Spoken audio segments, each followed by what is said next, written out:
ఇక్కడ గతంలో మండలికి సంబంధించినటువంటి దాంట్లో లీడర్ ఆఫ్ అపోజిషన్ కింద లేళ్ల అప్పిరెడ్డి గారు ఉండేవాళ్ళు.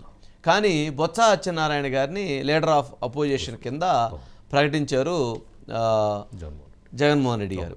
సరే, లీడర్ ఆఫ్ అపోజిషన్ కింద ఉన్నటువంటి బొత్స సత్యనారాయణ గారి విషయంలో ఆయనకి కూటమి ప్రభుత్వానికి కూడా కొంత సయోధ్య ఉన్నదేమో అని అనిపిస్తూ ఉన్నది.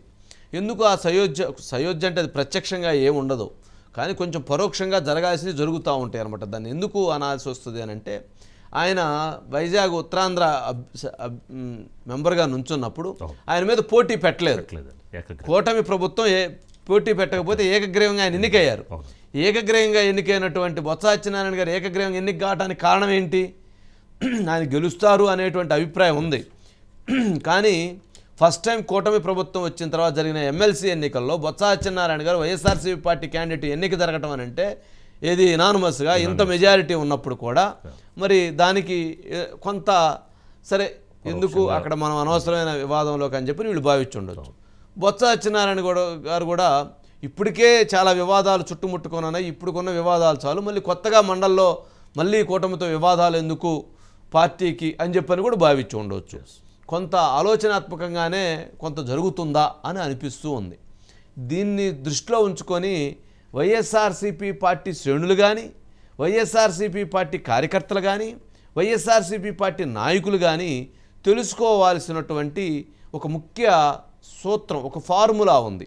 ఆ ఫార్ములా ఏంటి అని అంటే, మండలిలో అత్యధికంగా ఉన్నటువంటి సభ్యులే కూటమి తీసుకొచ్చినటువంటి తీర్మానాలని వ్యతిరేకించకుండా ఆమోదిస్తూ బలపరుస్తూ ఆ బిల్లులు పాస్ అయ్యే విధంగా ముందుకు వెళుతున్నారు అని అంటే, ఆ పార్టీకి చెందినటువంటి కార్యకర్తలు కానీ, నాయకులు కానీ, ఇంకొకరు కానీ జగన్మోహన్ రెడ్డి గారు మీరు మళ్ళీ ట్వీట్లు చేయండి, మీరు మళ్ళీ యుద్ధాన్ని కొనసాగించండి, రోజా గారు చెప్పినట్లుగా మరలా నేను ట్వీట్లు పెడతాను, మీరందరూ కూడా పెట్టండి, యుద్ధానికి సిద్ధం అని చెప్పని అన్నట్లుగా అలా అని వాళ్ళు రెచ్చగొడితే రెచ్చిపోకుండా ఆలోచనాత్మకంగా ఆలోచించాల్సినటువంటి సమయం ఆసన్నమైంది.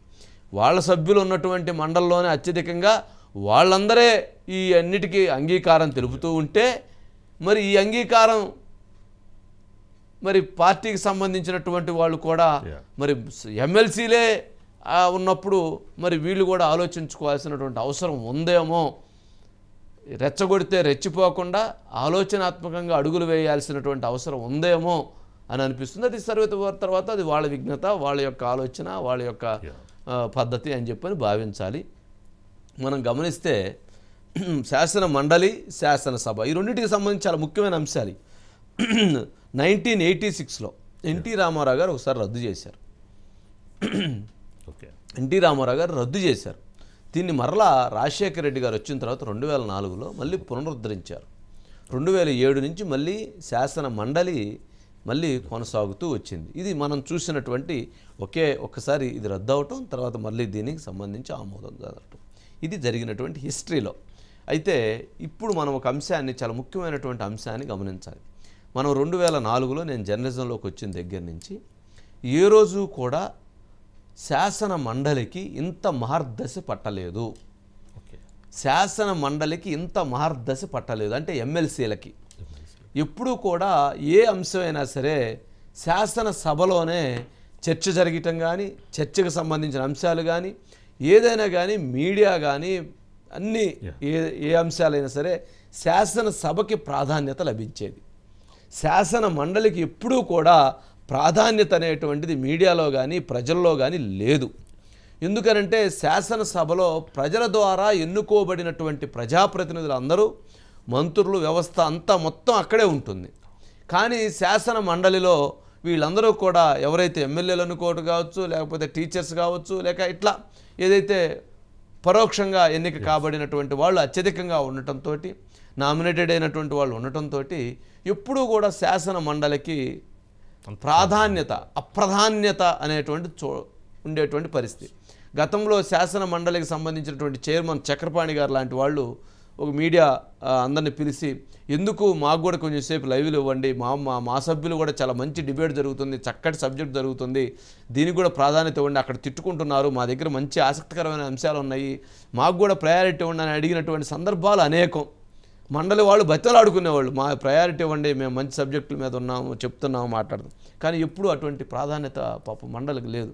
ఎందుకంటే కొట్టుకోవాల్సి వచ్చినా శాసనసభలోనే కొట్టుకుంటారు, తిట్టుకోవాల్సి వచ్చినా శాసనసభలోనే తిట్టుకుంటారు, బడ్జెట్ పెట్టినా శాసనసభలోనే మొట్టమొదటిగా పెడతారు. ఏదైనా సరే శాసనసభలోనే జరిగింది, శాసన మండలి అన్ని తర్వాతే. అందుకని ప్రాధాన్యత అనేటువంటిది లేదు. కానీ ఆంధ్రప్రదేశ్ చరిత్రలో ఫస్ట్ టైం శాసనసభ కంటే కూడా శాసన మండలిలోనే ఆసక్తికరమైనటువంటి చర్చ జరుగుతుంది. దాన్ని మీడియా కూడా అక్కడి నుంచే చేస్తుంది. నేను లోకేష్ గారు మాట్లాడితే మండలి నుంచే మాట్లాడారు, మంత్రులకు సంబంధించి అనేక క్వశ్చన్లు అక్కడి నుంచే జరుగుతున్నాయి. మరి ఏదైనా సరే ఏ అంశాలైనా కానీ మండలి నుంచే చాలా డిబేట్స్ కొనసాగుతున్నాయి. మీడియా కూడా లైవ్ మొత్తం మండలి నుంచే ఇస్తుంది. ఎందుకంటే అక్కడ ప్రతిపక్ష పాత్ర పోషిస్తున్నటువంటి సభ్యులు, వైఎస్ఆర్సీపీ పార్టీ సభ్యులు అక్కడ ఉన్నారు.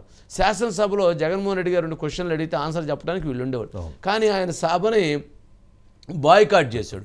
ఆయన కాటేసుకున్నారు. ఆయన ఇంకెవరు కాటేరు, ఆయనే కాటేసుకున్నారు.